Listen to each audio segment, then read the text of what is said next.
আমি ওই ব্যক্তিকে জান্নাতের আঙ্গিনায় একটা ঘরের গ্যারান্টি দেই যে ব্যক্তি তর্ক করার সময় নিজে হক এটা জেনেও সে তর্ক থামিয়ে দেয়। অনেক সময় হয় না, অনেকে পায়ে পাড়া দিয়ে ঝগড়া করতে আসে, এরকম আসে না নাই? আপনি চুপচাপ দেখবেন একটা বাজে কমেন্টস করতেছে, আবার কমেন্টের নিচে কমেন্ট, আবার গালি, হ্যাঁ আছে না এরকম?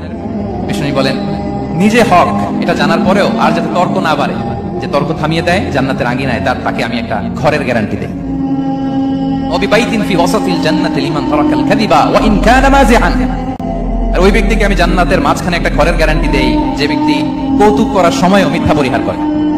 করতেছে কৌতুক, ফান করতেছে, আর ইজ কিডিং, পান করে, কৌতুক করে, কিন্তু কৌতুকের সময় সে মিথ্যা বলে না। এই স্বভাব যাদের, তাদেরকে আমি জান্নাতের মাঝ বরাবর একটা ঘরের গ্যারান্টি দেই। এরপর বিষ্ণু কি বলে দেখেন, তিনি বলেন ওয়াবিবাইতিন ফি আ'লাল জান্নাতি লিমান হাসানা খুলুকাহু।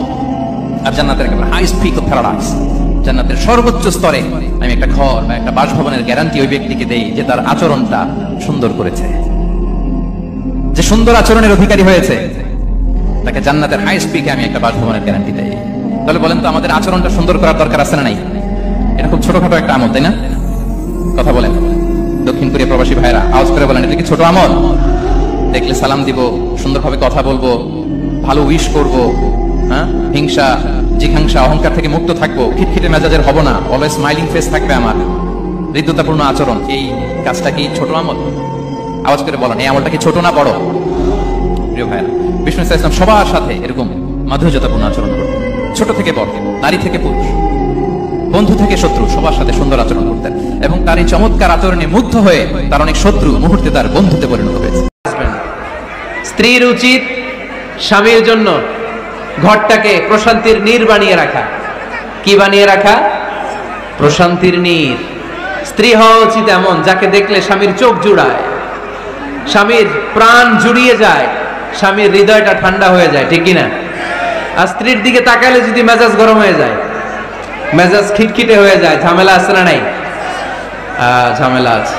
এজন্য মেহেরবানি করে আমাদের বোনরা যারা, এমন কোন কাজ করবেন না যেটা স্বামীর মেজাজকে খিটখিটে করে দেয়, কারণ আল্লাহ তাআলা আপনাদেরকে তৈরি করেছে লিতাসকুনু ইলাইহা, স্বামী আপনার কাছে গেলেই যেন তার হৃদয়টা প্রশান্ত হয়ে যায়, ঠিক কিনা?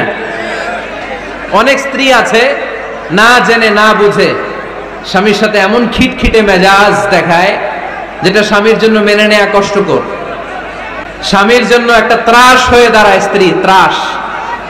অনেক স্বামী আছে স্ত্রীর এরকম আচরণের কারণে, অতিরিক্ত প্রেসার ক্রিয়েট করার কারণে স্ত্রীদেরকে ভয় পায়। এজন্য বোনদেরকে বলবো লিতাসকুনু ইলাইহা, এমন ভাবে আপনি আপনার স্বামীর সামনে নিজেকে প্রেজেন্ট করেন যাকে আপনাকে দেখলে আপনার স্বামীর চোখ জুড়িয়ে যায়, হৃদয়টা প্রশান্ত হয়ে যায়, আপনাকে দেখলেই আপনাকে ভালোবাসতে মনে চায়, ঠিক কিনা? এজন্য রব্বুল আলামিন বলেন আমি নারীদেরকে তৈরি করেছি লিতাসকুনু ইলাইহা, যেন পুরুষেরা স্ত্রীদের সংস্পর্শ যখন পায় পুরুষদের হৃদয়টারে প্রশান্ত করে দেয়। কে? রব্বুল আলামিন বলেছেন খাদিজার জন্য